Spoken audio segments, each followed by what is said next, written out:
श्री विष्णुनाथ कुर्पी मयूरभंज आसी ओडिशा जंगल मंच जन कन्भेनर गोष्ठी शिरोनाम प्रदान करने जो व्यवस्था रही जो कि अन्य पारंपरिक अधिकार को नथिभुक्त कराए ना 2006 मसीह से जंगल पर अधिकार स्वीकृति दि जावाक और जंगल अधिकार गुड़ी नथिभुक्त कर अनुसूचित जनजाति अन्य पारंपरिक वनवासी जंगल अधिकार स्वीकृति आईन 2006 प्रणयन होती उक्त आईन बल निम्नलिखित गोष्ठीगत अधिकार गुड़िक स्वीकृति प्रदान व्यवस्था करा पूर्व राजा राजा शासन काल में जमींदारी कि से प्रकार आंदोलन शासन काल में निस्तार कि जेकोसी नाम गोष्ठीभित्तिक अधिकार पारंपरिक भाव निज ग्राम मध्य ग्राम बाहर सीमार संग्रह हो आसुवा लघुबंजात द्रव्यर मालिकाना संग्रह व्यवहार और विक्रय निमंते तार अधिकार जागाबार कि बेसपालन गोष्ठी मानकर माछ और अन्य जलजात द्रव्य चारण चिरस्थायी कि भ्राम्यमाण एवं पारंपरिक ऋतुभित्तिक संबल उपर व्यवहार और मालिकाना जनित गोष्ठीगत अधिकार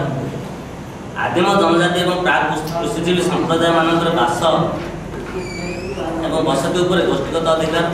चिरस्थायी उपयोग उपर एभली एपर्यंत आम ओडिशा सरकार 332 गोष्ठीगत अधिकार स्वीकृति प्रदान कर राज्य में आम पाइबा योग्य अच्छा 29,000 ऊर्ध गाँ 52,000 गाँ 29,000 ऊर्ध गाँ पाइबा योग्य अच्छा से भर 332 मात्र गाँ को प्रदान प्रदान कर गोष्ठीगत अधिकार स्वीकृति प्रक्रिया अनेक त्रुटि परिलक्षित होती जहाँ गोष्ठी शिरोनाम सबू गोष्ठीगत अधिकार गुड़िक संपूर्ण भाव वर्णना कर आईन माध्यम ग्रामर पारंपरिक सीमा को गोष्ठी जंगल संपद धरा बेले सरकार अनेक क्षेत्र में पूर्व तैयारी होता वन सुरक्षा समिति को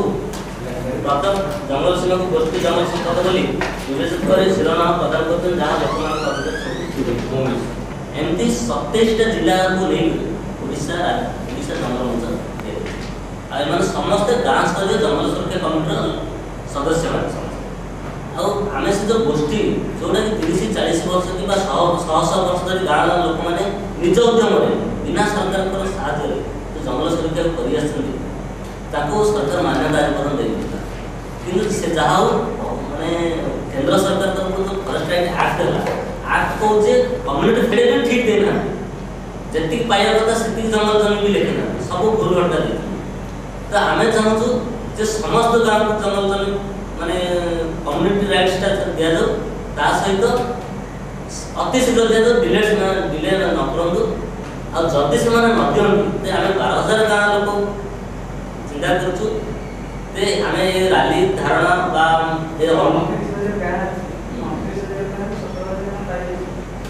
332 खंड गाँ सारा राज्य में 29,000 गाँ जंगल को लगिक गाँ ओडिशा रही जोटा कि पाइबा योग्य अटंती टाइटल पाए सरकार जंगल अधिकार आईन ग्राम सभा मानक जाऊँ ग्राम सभा ग्राम सभा ये कहीं हम कि एवं पुणी से सरकार आउटे सरकार आईन सी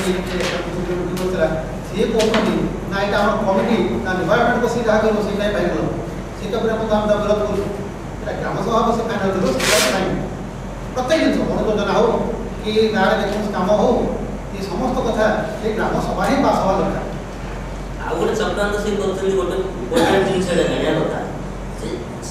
यहाँ देवाई टाइटल देवाई 3टा स्तर में कमिटी अच्छी स्टेट लेवल कमिटी गोटे अच्छे डिस्ट्रिक्ट लेवल कमिटी और गोटे हूँ सब डिविजनल लेवल कमिटी एसडीएनसी तक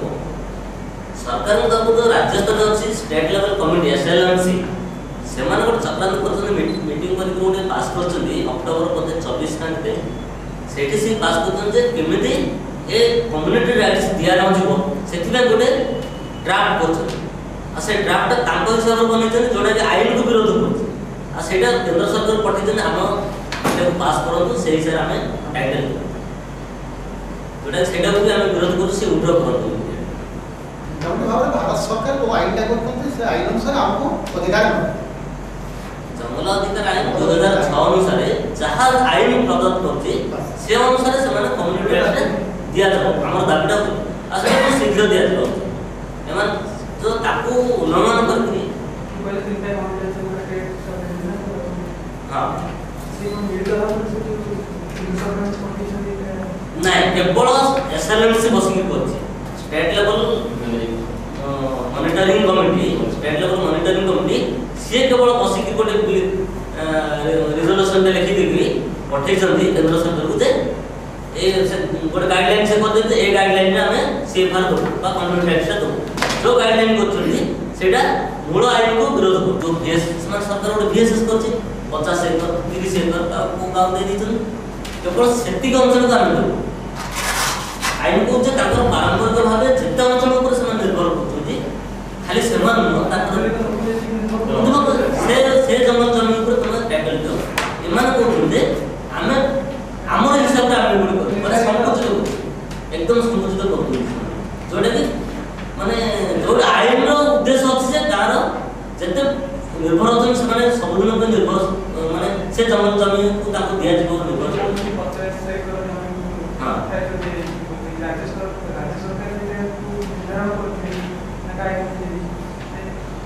नहीं राज्य सरकार पर समिति आईन ना जे एटा पर सरकार जंगल अधिकार आईन 2006 सेठी से लिखा है केंद्र सरकार हो कि राज्य सरकार जे कोन से आईन खाउ ना काई से समस्त आईन ऊर्ध्वरे जाए सेटा भी आईन लाइन लिखा है तो जते आईन को माने राज्य स्तर थाउ कि केंद्र सरकार थाउ समस्त को आईन ऊर्ध्वरे ही रहे सब काटी कर दिबो किंतु आंकर आईन जहां थाउ ना काई किंतु ये ताको काटी कर रहे कम्युनिटी राइट्स से गोटे पट्टा मीडिया में से आईन उल्लेख अछि जो द्वारा कि वर्तमान सुधा ओडिशा सरकार 332 टी ग्राम को मात्र प्रदान करछथि से भितरु जहाँ भी देछन सेटा भी ठीक ठाक दे नांती जत्ते सब समाने जत्तेटा अधिकार पाया कथा से अधिकार भी से विचार उल्लेख करा जाय नै गोटे लोकेशन पुणी गाँ लोक होचंदी माने से पाया पे हकदार अटंदी ओडिशा रे वर्तमान सुधा 29,000 ऊर्ध्व गाँ गोष्ठीगत पट्टा पाया पे हकदार अटंदी किंतु मात्र 332 गाँ को देछन तार प्रक्रिया होची जे गाँ लोक माने मिसी करी माने प्रत्येक गाँ रे गोटे मीटिंग करिवे से माने बसी करी गोटे कमिटी करिवे जोटा जंगल अधिकार कमिटी से कमिटी माध्यम रे गाँ लोक माने केते अंचल से निर्भर करछन केते अंचल से परिचालन करछन ताको फॉर्म माध्यम लिपिबद्ध करेंगे एवं एसडीएलसी कमिटी को से फॉर्मटा पठेबे